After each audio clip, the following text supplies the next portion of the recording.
Good morning, Jersey Shore. It is shore time with Vin and Dave. Vin Avenue, Dave Crossan with you right here on the place, the show, the time, the day, whatever adjective you want to use. We have it short all. time all the time. 94.3 The Point and 105.7 The Hawk. Dave, good morning. Happy Easter to you, my friend. Very excited. Great show. Very excited. Yes, and you're right. Happy Easter to everybody listening out there. I wanted to talk to you about something you were mentioning off air before we got on. You had kind of a cool experience. Little fun, sometimes on land, off land. Let's get into that a little bit. All kinds of experiences, different things I get to cover as a reporter. But during the week, this was one of those cool kind of discoveries there. So Tuesday, and nice weather for the first time in a while on Tuesday, the Ocean County Sheriff's Office and the OEM, the Office of Emergency Management in Ocean County, which that office oversees, unveiled this new toy, so to speak. Okay. It's called the SHERP, but it's like an ATV vehicle on like steroids. It's huge. Okay, the explain. tires are like 5 feet high. Okay, how many people can get into it? Let's see, because they let one of the sheriffs. It's like a big. How would you describe how it looks? It's to look at the pictures, and they're on our app and website. You probably see something like this before. It's like almost like a military grade kind of vehicle type of thing. It's like a tank almost, but like. So what does it like do exactly? A van. So basically, it's it could be about 5-6 people, maybe more. I mean, there were a few of us, with other reporters and PD people there. Okay. Oh man, I had to bow my head a little bit because I was on the side. Okay. So we were in Berkeley Township. So you start off on land, Northern obviously. Boulevard and Roosevelt. So it started, and there's some small bodies of water there. Okay. But what it does basically is for water and ice rescues. So for things like. But it travels on land. It's not a boat per se. So it could go like as much as 25 miles per hour on land. Okay. And about 3.7 in the water. So here's a situation, ice breaks, somebody's in the water, something happens. That's the thing. That's when I was talking to Ocean County Sheriff Mike Mastronardi, he brought up an example of something that happened a few years ago, when there was a car that fell into the Toms River. Oh, wow. Okay. So through the ice, it was like, I think it was like in January of 16 or something like that. Okay. And if there was something like that or something similar, this ATV would go into the water. And then there's these windows in the front of this ATV and in the back. Right. To where, they go in, they get to where the person or their vehicle is stranded or needs help. Where they're heading to. Open up the window. Somebody from the sheriff's office, the OEM team, would pop open the window and help them in. So the vehicle is strong enough, aggressive enough, where it would be able to break through the ice. But it's actually drive into the shallow water. Let me ask. All right, so I'm just trying to picture this. Is it I know you said the 5-foot tires, but is it actually like floating like a boat that you're going out? In a sense, but the tires are moving. So like when I was in it, during the week, so you started on like this sort of sandy dirt surface, and it kind of went down. The way it went up and down, in and out of the water, and as we were turning, is almost like that feeling you get kind of on a roller coaster, where it kind of goes up and down. Right. Not necessarily as steep of a drop, but it was like, whoa. Okay. But you're actually in the water, going out as far as you need to go for rescue. And what you said is tremendous. Think about that for somebody like you're talking about. Car goes into the water, it's ice conditions, that this can basically go through the ice. Now I'm looking at pictures of it.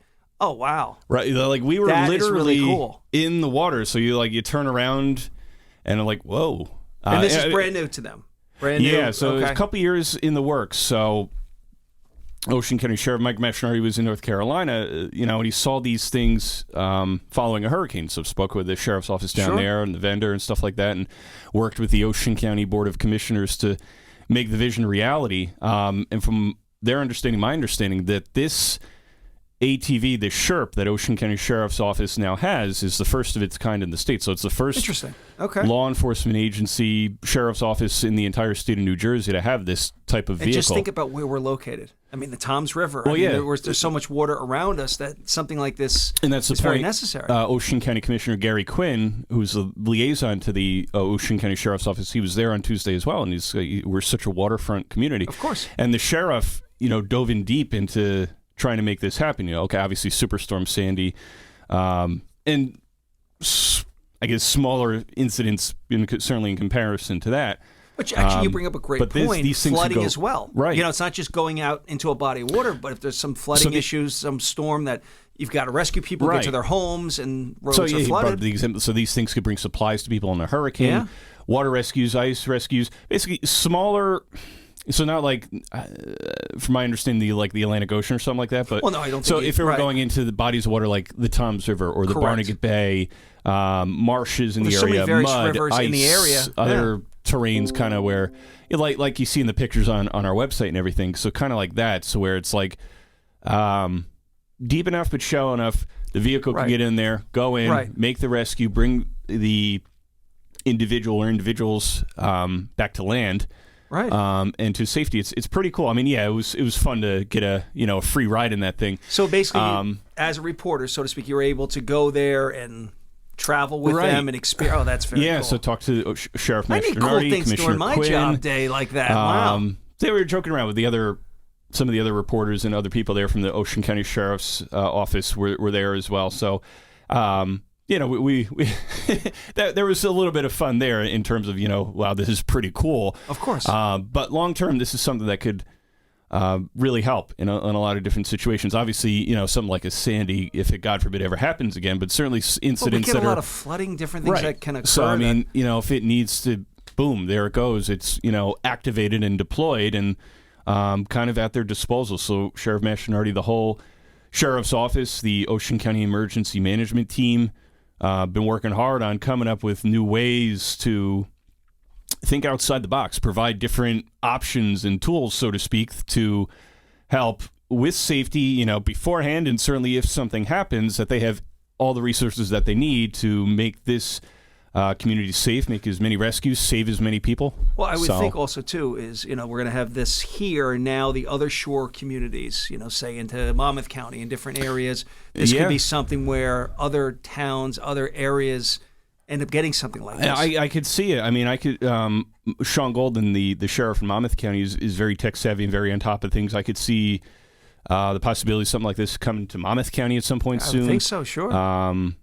All over the state, down in Cape May County, who obviously has had a lot of issues with flooding in certain storms as well. I mean, I think they'd be able to, hop on board with this. Long Beach Island, there's so much in the way of flooding that occurs. Right. That, having something like that. And it doesn't even have to be the worst of rainstorms for, communities in LBI to get hampered with flooding or anything. Or, whatever kind of snowfall comes, I mean, we've certainly seen ice build up in Ocean County too, where it's like slippery and stuff like that. But I mean, if something happens in a body of water in Ocean County and ice happens, big, and then because, like you said, with that suddenly car that you fall in and you can't or just get the person out. Falls in, and you got to get out to that person. Yeah, this quickly. vehicle would kind of be able to help out. So I mean, to stand in front of this thing is huge. I mean, so you said 5 foot tires? You and I are both tall, so I mean, I'm like 6'5", and I mean, I was even going halfway up this thing. I mean, you have to climb a stick. That's just going to say, like a ladder of some sort? There's entrances in the front and back. Okay. In the back, there's like these,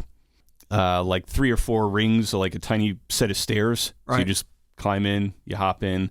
There's like 6 seats, including the driver and passenger. And then there's like these sort of benches on the inside and side of the trucks. But so there'll be people who would rescue, but they also, the ATV would come fully equipped with, everything you would need to help somebody in a situation, if hypothermia or a heart issue and stuff like that, they would kind of have everything at their disposal. Well, that's a great point, because think about it, somebody falls in the water, the ice and whatnot, you're not only having to get the person out, but then medically take care of them or treat them on the spot, and that's what that provides. Having the vehicle there, you get the person in, and now you can do what you need to do to help this person, survive what they just have been through. This is it's cool and it was fun, but I mean, this is an awesome thing. So, credit to Sheriff Mike Mastronardi and his team for doing all this. Certainly from the support and assistance from the Ocean County Commissioner's Office. I mean, this is a great thing Ocean County's got now. So, hey, we're that much more prepared for whatever happens. Did they say where this has been tested, like other states, and how they got the idea to bring this in? The only I heard about it was in North Carolina during a hurricane, so they had something similar to this. I believe this tank, by the way, was built in Ukraine. Okay. The new ATV that Ocean Wow. County has. It was kind of constructed Right. over there, I believe. So pretty cool stuff. That is pretty cool. See, when I saw that, and you and I were talking before the show, I'm like, I don't have those type of cool adventures, if you will, during my work day. And listen, sometimes get to go on certain trips. Like Kristen Fitzgerald from Six Flags, Right. who was on with us a couple weeks back. When the park opened up during the COVID era, it didn't go any rides, but it was really cool to walk around the park. Sometimes get to do certain cool things too. Everybody's like, you only cover the bad news. Well, we cover good news too, and it's Right. Some fun stuff too. So. Well, the cool thing about what we're doing with this show is it's to update people on different things that are going on. That was Absolutely. a great interview talking with, or going over Six Flags, and I learned so much about the offering. You Right. think of Six Flags when the weather's nice, you go on the roller coaster, do the different rides and whatnot, and then you're on your way. But they have such a long season and different things. So much going on. And I haven't helped me with the name. What is it? Is it Fright Fest? Is that the big thing for? That's the I've big yet thing. to do that, and people that go for Fright Fest, they love it. So that's something that I have to check out. You know what? This state's got a lot to offer, especially our area in Ocean Monmouth County. You don't realize all the different things out there. Right. But we've got it. We got it good here. You know what I'm excited about too, because we have great guests, and I'll get to that in a second. But as we're thinking, like what the guests we are going to have on Yes. in the next few weeks. You know what? Right? We're thinking Jersey Shore summer. Yes. So Well, it's so funny. we're going to give you that hint. Wait, we're not going to tell you who You and I started just this, yet. beginning of February? Yeah, and that was How another is thing. it that we're talking about the summer right around the corner? That's crazy. To Kyle, our director of content here at the station, during the week, and he's like, that was show 10 you guys just did? He just started a couple weeks ago. What are you talking about? He's like, I know. So this is show 11 today. So this is great stuff. It's so, and for you to be talking about the upcoming summer. Well, first of all, this weather, typically this time of year, it's all over the place. But it's when you catch that one day, like that 70-degree day, and we've had a couple. It just gets you so excited, like, I'm just done. And then the next day it's like 30, but you know what I mean? The it's just this time first few of days year. of where it's really nice, you want to look for summer. So we're excited to help, promote all different people and groups around Ocean and Monmouth County who have, all kinds of events going on, could fill you in on everything going on around Ocean and Monmouth County, safety and rules and fun stuff and, all the stuff that we love in Ocean and Monmouth County. And like we said, it's, you go vacation, in another state or another country during the summer, that's cool. But, you think about it, most of your summer would be spent close to home. So, we got a lot of stuff going on in Ocean and Monmouth County, so we're ready to, we're excited to start getting into that. It's funny because I have a rule. Oh, yeah? Kind of a rule. So the summer, which will be here before you know it, my car does not go north, if you will. I have a lot of friends are up north in, Essex County, Morris County and whatnot. But it's like, you know what? Why am I going that direction? If you want to come see me, you come to me during the nice months. And then I'll come. Me. And then when you're having the bonfire in the backyard in the fall, then yes, I'll pay a visit. But, especially with the summers that we've had, and with dealing with the pandemic, it's like this summer, I'm really looking forward to it. Just opening up and having people over and go to different places and really just enjoy. So so we're going to have lots of great guests who'll be able to. Oh, without a doubt. We're thinking ahead Come here. on now. That's what we do here. That's what we do here. You're. It's must-listen radio as it is. We're finding new ways, you and I, Dave, to kick it up another notch like Emeril Lagasse. There you go. Well, we always talk about our format and different ideas and how we present the material, or I should say the interviews and the different subjects and whatnot. But again, what is the email address for people to reach out to us with ideas? What is that? ShoreTime@townsquaremedia.com. Teed it up nicely for you. Yeah. What is it? Let us. You know what? And we want feedback as well. We've received feedback and ideas. I love that. Well, then I was also going to say, let us know some of your favorite summer memories. It doesn't have to be, a year or two ago. It could be 10, 20, 30 years ago. What are some of the things that everybody out there, Ocean, Monmouth County, that you grew up with, things you remember as a kid, or things that you're doing now with your own kids? what are some things that you like to do in the summer in Ocean County and Monmouth County? Yes. So see, short time all the time. And I am excited for a lot of these guests coming up. The listeners are going to be so excited with who we have coming in. So I'm going to leave it at that. We can't say just yet. We're gearing up for Jersey Shore summer here in short time. Two great guests coming up on the show this morning here on Easter Sunday. Triada Stampas, the CEO of Fulfill, formerly the Food Bank of Monmouth and Ocean Counties, here to talk about hunger here in Ocean and Monmouth counties, what they're doing, what we can all do to help out in that effort. And Alyssa Nico will be joining us in hour number 2. Talk about kind of, we teased it toward the end of last week. Alicia Cook and Coach Dana Cavalier on the show last week, both at a point in their conversation talked about mental health, doing things physical that make you feel good, relieve some of that stress and anxiety. And I think this is a nice transition to bring Alyssa in to be able to talk on that, because it's so important. And it's not like this, we talked about it. It's such an ever-present, timely topic. Absolutely. It's not something that could be, just done in one time with anything. Correct. So, it's something that we always need to continue to talk about. So, two great guests here on Easter Sunday. Dave, get those Cadbury eggs ready, that coffee, and we're ready to go. Chocolate bunnies. Here we go. Short time with Vin and Dave continues next. Hey, it's Chris Carlin from Rutgers Football and 98.7 ESPN in New York, and you're listening to Short Time with Vin and Dave on 94.3 The Point and 105.7 The Hawk. These fellas are entertaining. Whether you're in the early stages of investing, getting ready to retire, or planning your estate, you need a financial planner who will guide you on a clear path with honesty and transparency. Shoreline Wealth Management understands that you are more than your money, and they strive to help you realize your best life as they align your finances with your goals. Best of all, Shoreline's straightforward approach will include you in the process. Shoreline Wealth Management is your financial anchor. Visit shorelinewealth.com for more information. Shorelinewealth.com. Securities offered through LPL Financial, member FINRA, SIPC. Welcome back to Short Time with Vin and Dave. Vin Avenue, Dave Crossan with you here on Easter Sunday morning. And our first guest of the show this morning is Triada Stampas, who is the new CEO and president of Fulfill, being named to that title back in November, formerly the Food Bank of Monmouth and Ocean Counties, tasked with helping address food insecurity and working to end hunger within our communities here in Ocean and Monmouth County. So lots that we want to discuss this morning. But first, good morning to you, Triada. Thanks for joining us. Good morning, Vin. Thank you for having me. I'm really excited about this opportunity. We're excited to have you. So new to the role, so we want to break you right to the test. We want to give you a quiz and see how much you know. No, so we won't do that to you. No.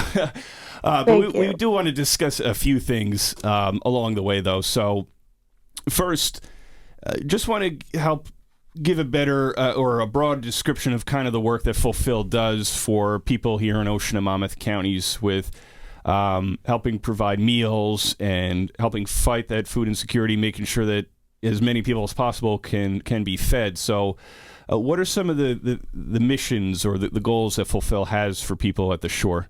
Sure. Thank you for that. So our mission is to end food insecurity on the Jersey Shore in Monmouth and Ocean counties. And that is a big mission to take on. But we are primarily the main provider of food to the almost 300 food pantries and soup kitchens and shelters and community-based organizations that distribute food in Monmouth and Ocean County. So we have and support a vast network. Our warehouse is where we do this from. It's in Neptune, but we also have a satellite facility with its own small warehouse in Toms River. So we've got a footprint in both Monmouth and Ocean, and we do our food distribution to our entire network through those two locations. That's where the bulk of our reach and the bulk of our impact really comes from, is the work that we do in partnership with the frontline providers of food for our neighbors who need it. Now, there isn't a food bank in every community, a food pantry or a soup kitchen in every community that needs it. And so we also have mobile distributions where we put our trucks on the road to distribution sites where there might not be a pantry already in place, but where we know that there are residents in need. And so we'll do mobile distributions along different routes as well to supplement the work of our network and fill in gaps. One of the ways that we've adapted since the pandemic is that we have started to do some home delivery, again, to gap fill. At the start of the pandemic, many food pantries shut down, right? Like the entire economy shut down. People didn't want to congregate and couldn't really safely congregate.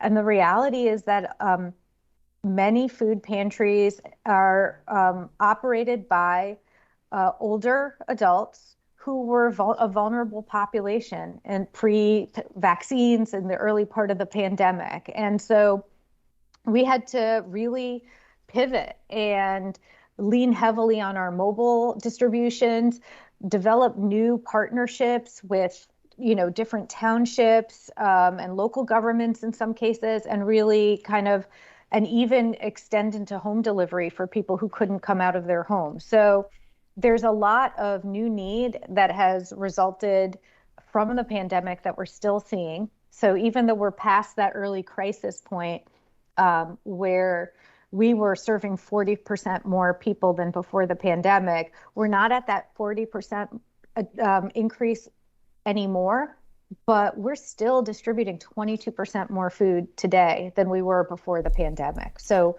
that's a real testament to the fact that not everyone has recovered.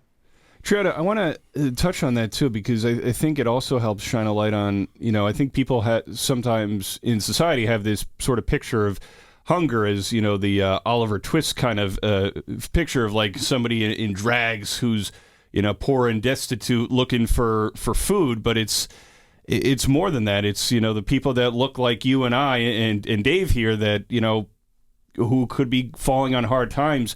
And obviously with the pandemic, with, layoffs and people being out of work, I'm sure that contributed to it. So, it's almost like with homelessness as well. I mean, I've talked to people and there's no face of homelessness. There's no face of hunger here. So who have been some of the people that have been coming in for help, especially in the last couple of years, to get either shop food for home or to come in and grab meals, just to try and help paint a picture of who in our community here in Ocean and Monmouth is coming in for help? I'm glad you raised that point, because pre-pandemic, one of the things that we often talked about in this space, and while I am new to Fulfill, I'm not new to food banking or to anti-hunger work. This is actually Fulfill's my third food bank so you're a veteran. But one of the things that we would often talk about pre-pandemic was that hunger suffers an invisibility problem, right? Like the picture that people call to mind typically is, just like what you said, like somebody destitute or indigent, but the reality is so much more diverse and varied. That really stems from the fact that food is where families who are struggling with low budgets or who have lost income, that's where they can sacrifice. People will keep the roof over their heads over anything else, right? Like we have a saying, rent eats first. And that is 100% true. You can't sacrifice on your rent payments. You can't sacrifice on the gas that you need to put in your car so that you can get yourself to work. There are all these other essential costs of living where you can't really skimp. And so what we find is that people start skimping on food, and that becomes the canary in the coal mine of real crisis, the real precarious situation that folks can find themselves in when they suffer a personal emergency or something global like this pandemic. So there is no single face of hunger. It has been and it continues to be really diverse. I mean, that's why it breaks my heart when I hear comments about the cars people drive when they come to our drive-up distribution. You don't know when that car was purchased or what circumstances a person was in when they signed that lease on that vehicle that they were using and what circumstances they're in now, right? Like it breaks my heart when I hear people being judged for the number of children they have. A pregnancy lasts 40 weeks. There is a whole lot of life that can happen in those 40 weeks. Absolutely. And a lot of change that can happen. So it is, it is an invisible crisis that in the pandemic has become more visible, because in the pandemic, food pantries, we had to all start doing our distributions outside. And so I think people saw that more. And so our challenge at this moment is, how do we tap that awareness and engagement and ensure that all of our neighbors know how to connect and be part of a solution, right? There are many ways to help. And whether that is and there's been such outpouring of generosity throughout the pandemic. And this is not something I can take credit for, most of this happened before I came on board, but we at Fulfill saw a real increase in the number of donors that were contributing money. And most of that was local donations, people donating locally because they saw the need, and they came and turned to us as someone who they saw helping. And so, I have such gratitude for this tremendous generosity in our community. But because we're now in year 3 of the pandemic, the problem isn't necessarily anymore the invisibility of hunger, but the fact that folks are so tired of COVID and so wanting to turn their attention to other things. And that's a natural thing, right? Most crises don't last 3 years. Yeah. And that is where we are now. So how do we sustain the attention and sustain the engagement becomes our challenge, because we're in it for the long haul, and we're in it for sustainable solutions. So we are providing meals to folks who need a warm meal tonight or need food at home for tomorrow for themselves and their families. But how do we get upstream from that crisis moment that drives people to a food pantry or our drive-up line? So we have a team of staff members who connect people to benefits. So if a family has lost their income or has experienced a severe reduction in income, they may be eligible for other supports like SNAP, what used to be called the food stamp program. Right. That lets people buy their own food and groceries and from grocery stores, from supermarkets, wherever, and have that choice and be able to have like the dignity of shopping for their food like everybody else. Pandemic or not, nobody really wants to be on a food pantry line. Like, that's not an easy experience for a person to have. And what we've seen in the pandemic is how many people have shown up for the first time because their need has hit that level where they've brought themselves to the place where they are accepting charity. And that can be a really hard thing for a person to do. Well, other factors too, if you think about it, with the pandemic, and we're talking about the possibility of people losing their jobs, but also looking at where we're at right now with inflation. So I'm sure you're seeing people that are still working, except now their dollars are being stretched, where gas prices are at these high levels. Their rents are going up, and just buying basic things that they need to survive are so much more expensive, that for what you're providing is so essential. Yeah, and I'm glad you brought that up. That is so true.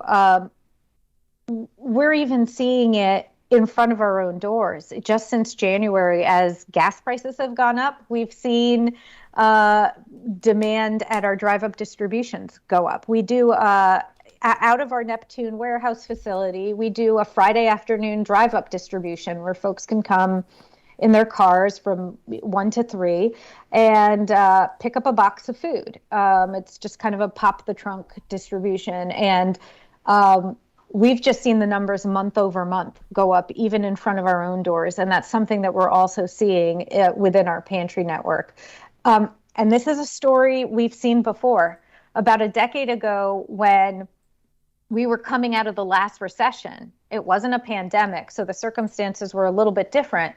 But what was very similar was the employment picture was recovering, but food insecurity rates weren't dropping. And the big driver of that at that point was inflation. It was these competing costs of living that were stretching people's budgets. Wages were not keeping up with those costs, and more people were finding themselves struggling to afford food. And the cause may be different this time, right? We have COVID to blame for a lot of it, but the result is the same. That need, even though I think just this week we heard there was record low unemployment across America, food insecurity is still quite high. Triada, Dave and I have to go to a break. Do you mind hanging out with us? We want to dive in more into this. Oh my gosh, happy to. Thank you. Awesome. All right. More Short Time with Vin and Dave and Fulfill CEO and President Triada Stampas right after this. Hi, this is Christy Pierce-Rampone, former U.S. women's soccer team captain, Olympic gold medalist, World Cup champion, and Point Borough High School alum. And you're listening to Short Time with Vin and Dave on 94.3 The Point and 105.7 The Hawk. Tune in for some real conversation with Dave and Vin.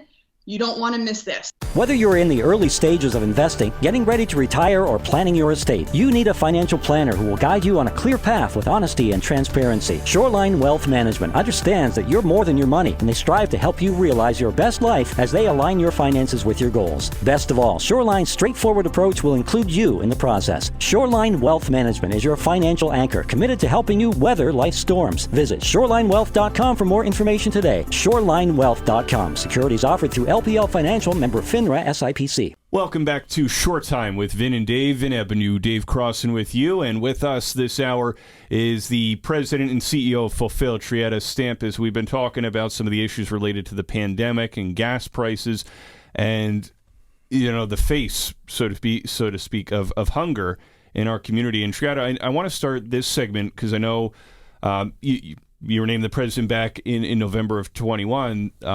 One of your stops before getting to Fulfill was Director of Government Relations and Public Ed with the Food Bank for New York City, where you also spent some time as VP for Research and Public Affairs. So how have you taken some of what you did in New York City with the Food Bank and brought it here to Fulfill? What are some things that you want to help the people of Ocean and Monmouth County with in the weeks and months ahead, but also in the years ahead as well?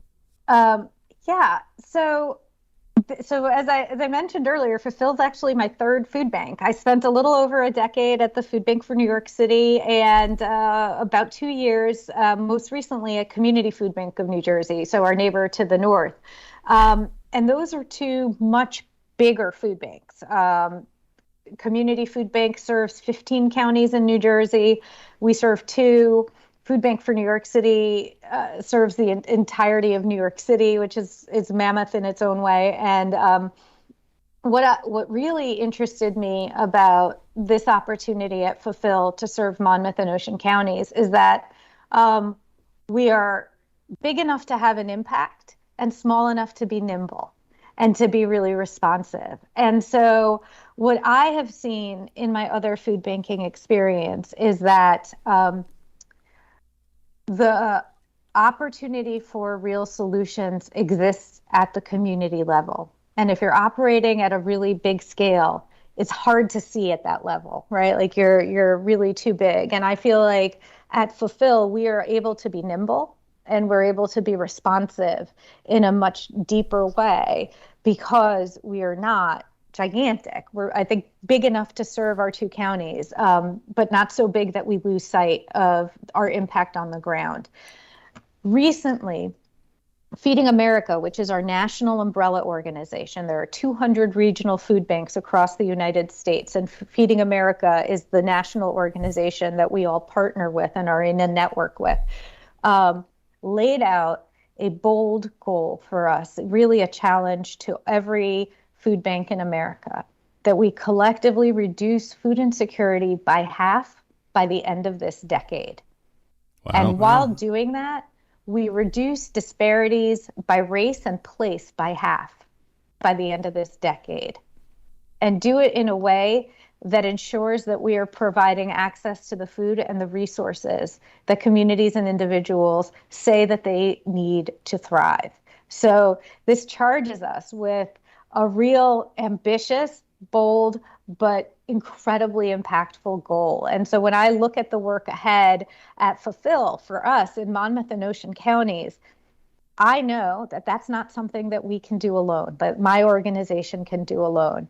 And that even our network of food pantries can do alone, because to end food insecurity requires more than food. It requires that we partner to address what's causing food insecurity, which we've been talking about, things like higher costs of living that are impacting families and forcing food sacrifices.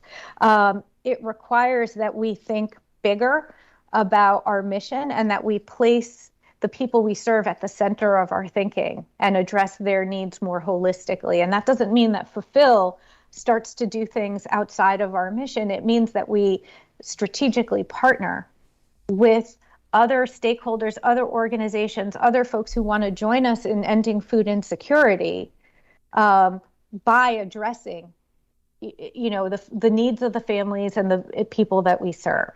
And that's a great transition to one of the things I wanted to ask you about as well is how people can help, whether that is sort of the business partnerships, people in the office place, individuals and families. Because I think one conversation or one type of conversation I've had with people in this field in the past is, okay, yeah, it's nice, lots of food banks, churches, whatever, they do these drives in November and December. People are all like, oh yeah, sure, I'll donate a can of this or a can of that in November and December, around Thanksgiving and the holidays and everything. Yeah. And then all of a sudden January and February rolls around and it's just like people forget.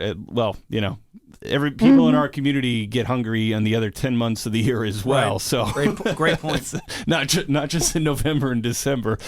Right. So what are some things that you need from our community? That what are some ways that us as individuals living in Ocean and Monmouth County and us with people who work at businesses or who run businesses in our area, what is it that we as a community can do to help our brothers and sisters around Ocean and Monmouth County? Yeah. So I invite any of your listeners to come to our website. It's fulfillnj.org. And when you're there, you'll see there are many ways to kind of join our mission, and that whether that is food donations, we appreciate food drives, and we know that kind of helps galvanize community groups, but financial donations go a whole lot farther, is the real truth. We're able to buy in bulk at wholesale prices. And so every dollar that's donated to us helps provide 3 meals. And that's something that we can do because we are we do operate at scale and are able to bulk purchase in a way that even with these supply chain shocks and these increasing food prices, we're still getting better prices than anyone at the grocery store is getting. So, donations of food, donations of dollars, certainly, but also donations of time. We've seen that as the economy has reopened, we're not necessarily, we've had volunteers help us with our work throughout the pandemic. And we're not necessarily seeing the same participation by volunteers as the economy has reopened and folks have had to go back to work. And so whether it's local businesses having a volunteer day for their staff or people individually looking at our volunteer calendar and taking time out to help us out, that is also an incredibly valuable way to contribute to our mission. Well, that's a great point, what you said there. If people donate money rather than going to the grocery store, buying items and giving them to you, it's better off that they give financial or money to you that you can get them at a much lower cost. Mm-hmm.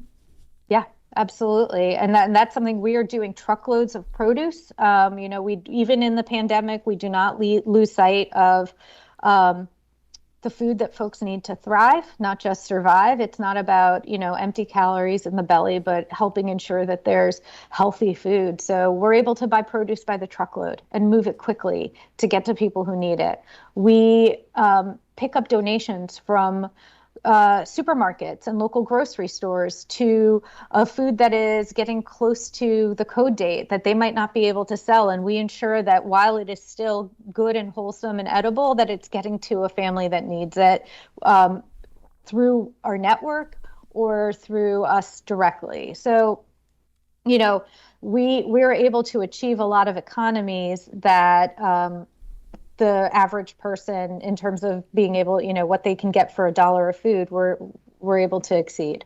Triada, as we close up here, I just want to get into the people who need the help, or people who would be coming in for services, because I imagine, especially for first-time individuals, first-time families who are kind of going through it, it's like they feel like a shot at their pride, sort of like an embarrassment that here's where I am in my life and I need help so that I have the food and what I need to survive and to support my family and everything. So for those people out there, what is your message to them, and what are some ways that they can come and get help and food?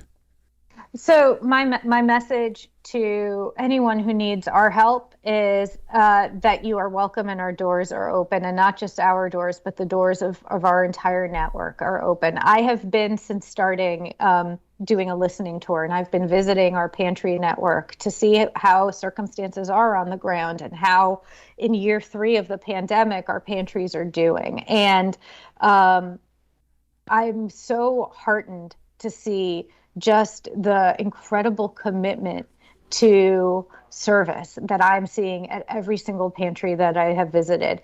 Just the ways in which our pantries have adapted, not just to COVID, but to the changing faces of who's on their lines. I've seen pantries engage high school language teachers for translation services, like teachers from their local high schools to translate informational materials as they're seeing new communities where there might be language barriers come up. I've seen pantries change their hours or their set up appointments so that they're shortening the line and serving people directly. There's just been such an outpouring. There's such a generosity of spirit. And so if anyone needs our help, I would send them to our website too to find out where and what kind of help to get. So again, fulfillnj.org. But the door is open. There is no judgment. There is only a desire to see that our neighbors on the Jersey Shore are doing okay.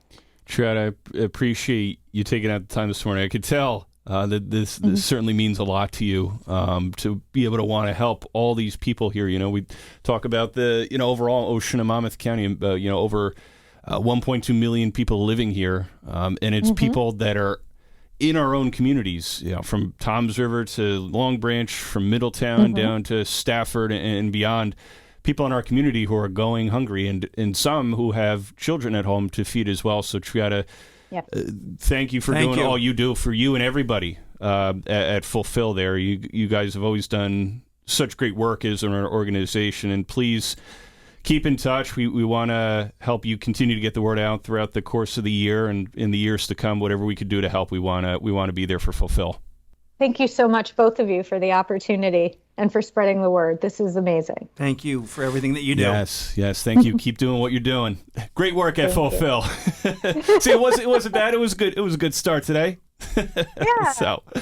More Short Time with Vin and Dave right after this. Hi, this is high performance executive coach Dana Cavalier and former director of strength and conditioning for the New York Yankees. And you're listening to Shore Time with Vin and Dave on 94.3 The Point and 105.7 The Hawk. It's always great to hang with champions, and these two guys are champions. Whether you're in the early stages of investing, getting ready to retire, or planning your estate, you need a financial planner who will guide you on a clear path with honesty and transparency.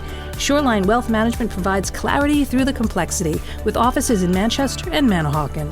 Shoreline Wealth Management is your financial anchor. Visit shorelinewealth.com for more information and start your financial journey with comfort and security today. Shorelinewealth.com. Securities offered through LPL Financial, member FINRA, SIPC.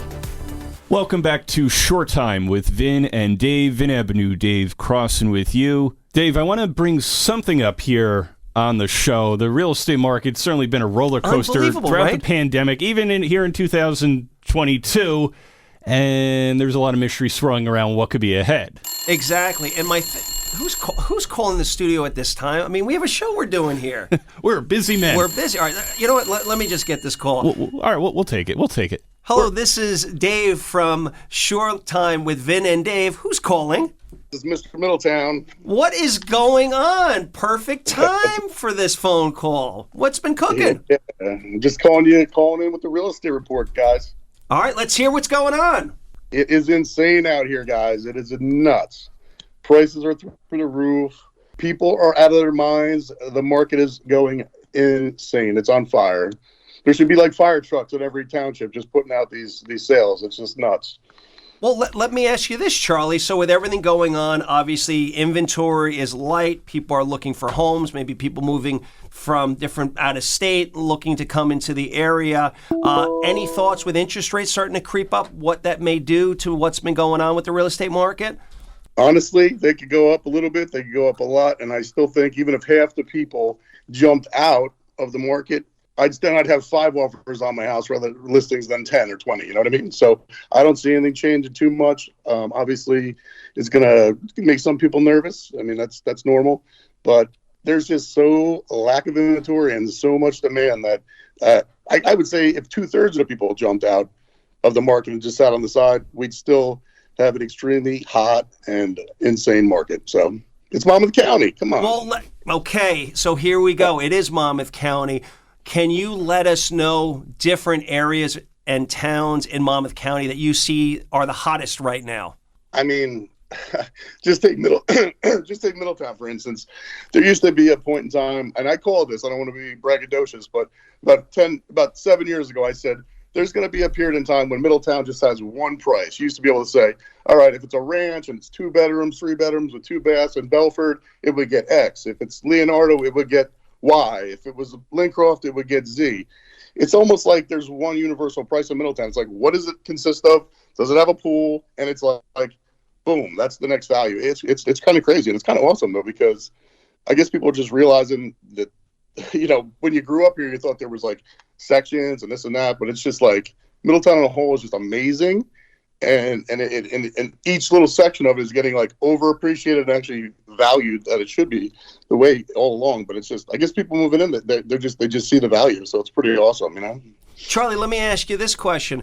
Looking at Monmouth County, obviously the market's hot, people coming into the area, and inventory is very light. Is there one area in Monmouth County that surprises you that is just taken off? I'll be honest, yeah. I mean, like, I know Middletown market real well because I'm all about hyper-local real estate, so I really focus on Middletown. Like, I mean, zip code obsessed maniac type level. But when I check the hot sheet and I see Eatontown and Ocean are, like, insane. I mean, something will come out as is on a decent-sized lot for, like, $800,000. I'm like, no way. And then it's on a contract, like, 2 days later. I'm like, so I actually want to start learning that market a little better because that's actually really been surprising me, and I'm actually really impressed by it.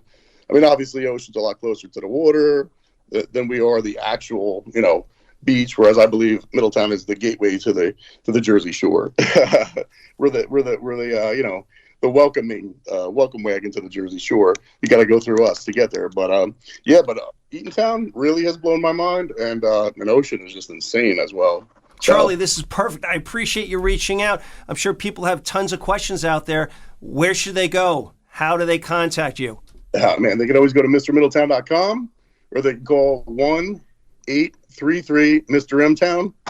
I'm always available. Charlie, thank you so much. Appreciate your passion and the update. Everybody out there looking to see what's going on, and obviously you've given us a great update. Thank you so much. Thank you, Charlie. You're more than welcome here anytime, Charlie. That sounds good. I appreciate it, guys. Have a great one. Stay well. Take care. Dave, that was a very thorough report by Charlie there. Mr. Middletown, yes. Real estate going crazy. It's unbelievable. You know, Ocean and Monmouth County, he brought up a lot of great points. Well, what I thought was interesting, we're starting to see interest rates going up. So you naturally start to think, okay, well, borrowing-wise, the houses have to come down because you can't borrow as much, the cost of money. But from what he's saying, it's still hot. It's still moving the area, and people are buying. It probably will be for a while. From what I can see, who knows? Who knows? True. So important stuff, and great to have. See, we got a surprise guest here in hour one. So we've already had Triada Stampas on, and we had Charlie on. So, and we got One more guest here on the show coming up after your financial week. I'll call in a few minutes as we get into hour number 2 with Alyssa Nico. So far, so good here on Easter Sunday. More Short Time with Vin and Dave right after this. Hello, this is Chef David Burke on Short Time with Vin and Dave on 94.3 The Point and 105.7 The Hawk. And if you could see us, you'd know the three of us have perfect faces for radio.